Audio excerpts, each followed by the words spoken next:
Hello students, today we are going to learn our very first chapter of history and approach toward the past. Why history is important to us. Knowledge that is gained from the study of past is called history. It teaches us great lesson. It guides us what to do and what not to do.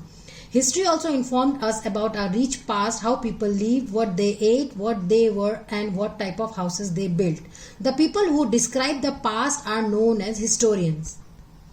The study of history is important in many ways. We came to know about kingdom, dynasties, kings and leaders by studying history. It also deals with the lives and activities of ordinary people who have shaped the pages of history. The knowledge gained from the study of history is important to understand both the past and the present. Whatever is happening today will be history tomorrow. Each one of us is adding something big or small to our history, our family history and our country history. In history, we can learn about the medieval India, the ancient India. The past has been divided by the historians into two periods, prehistory and history. Prehistory is the period of human development when writing had not been invented and human beings did not know how to read and write. There are no writing record for this period. We can know prehistory only through archaeology. To understand prehistory, archaeologists dig deep into the ground and collect remains of the past. These archaeological remains like tools, coins, bones, pots and jewelry help us to know about the past.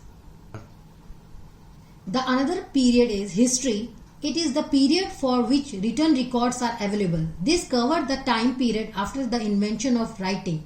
Early writing was done on the barks of brick trees, clay tablets, palm leaves, copper plates and rock pillars. Sources of history. The difficult question now is how we can know about something that took place thousands of years ago.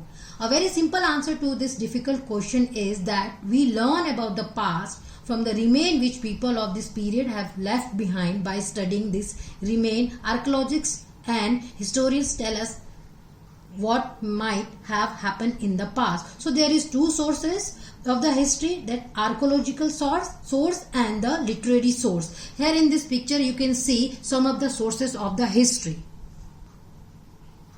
So what is archaeological source? Archaeological sources are direct evidence. They have a significant effect on the writing of history. They cannot be changed or altered by human being. They are physically evidence that are available. So what is literary sources? Basically the literary sources are wrote in an evidence in the form of written records. These are literary source. This all for today. Thank you so much.